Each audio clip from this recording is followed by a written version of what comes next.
First of all, expansion was overdue, and also in our ministry there was no representation from Barak Valley. So today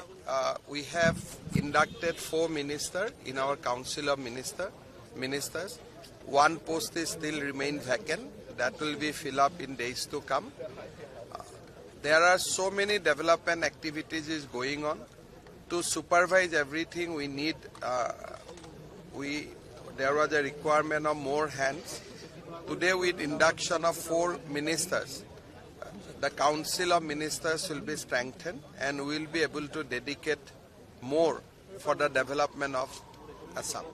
Sir, চাৰিগৰাকী মন্ত্ৰীয়ে বিশেষভাৱে আপোনাৰ বিভাগ চৰকাৰৰ দলৰ সহযোগিতাত বহুখিনি সহায় কৰিব এতিয়া আমাৰ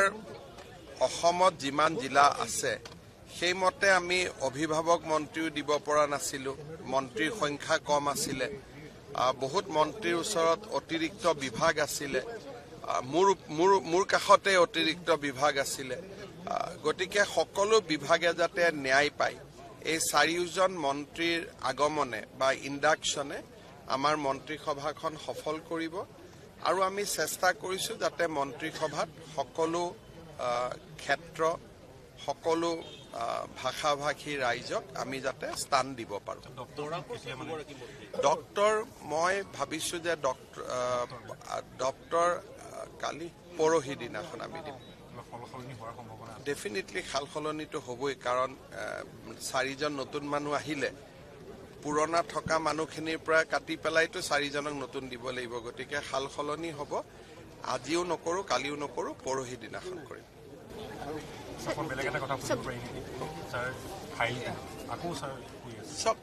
মই ভাবো যে মানুহ যেতিয়া ডাঙৰ হয় তেতিয়া আচাৰ ব্যৱহাৰ চাল চলন পৰিৱৰ্তন হ'ব লাগে এইবিলাক কাম 2009 চনত অখিল গগৈয়ে কৰিছিল যেতিয়া তেওঁৰ বয়স কম আছিল আৰু আমাৰ টেলিভিছন চেনেল বিলাকো তেতিয়া অসমত নতুন আছিল তেওঁলোকেও হেবিলাকত আজি আনকাট অখিল কালি ফুলকাট অখিল এইবিলাক চলাইছিল আৰু তেতিয়াও হাতত ফাইল লৈ দেখুৱাই ফুৰিছিল কিন্তু পিছতটো একো নহল গতিকে মই ভাবো যে ৰকিবুল হুছেইন বা মোৰ আমি যেটো বয়সত আছো সেই বয়সত এতিয়া আৰু ফাইল টাইল দেখুৱা এইবিলাক মানে যেটো কাম অখিল গগৈয়ে 10 বছৰ আগত কৰিছিল এতিয়া 10 বছৰ পিছত আমি কৰিলে তো কিমান ভাল দেখি বেয়া দেখি তেও নিজে চিন্তা কৰিব পাৰে ৰাজনে কৈছে আমাৰ আগত যে সামগ্ৰীত তেওঁ পেলেষ্টাইন আৰু ইজৰাইলৰ টিভিত দেখুৱাইছিল সাম্প্ৰদায়িক সংঘৰ্ষ কৰাৰ কাৰণে কিবা আপোনালোকৰ তেনেকুৱা কথা একো নাই সামগ্ৰীৰ ৰাইজে আমাক ভোট দিছে এতিয়া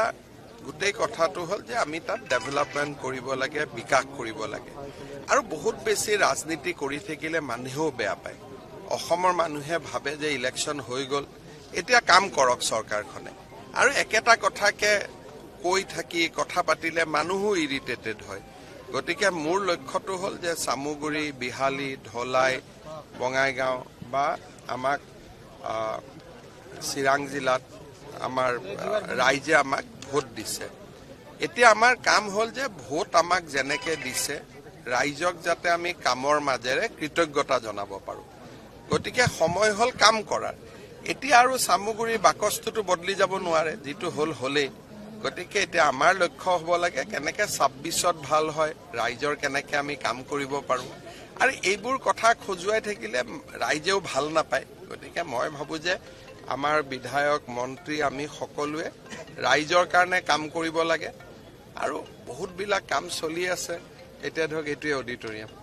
কেইদিনমান আগতে মই আধাৰশিলা স্থাপন কৰিছিল এটা অৱস্থা পালেহি গতিকে মানুহে বিচাৰে যে এখন চৰকাৰে কাম কৰক আৰু আমি কাম কৰি যাম হেতুই আমাৰ লক্ষ্য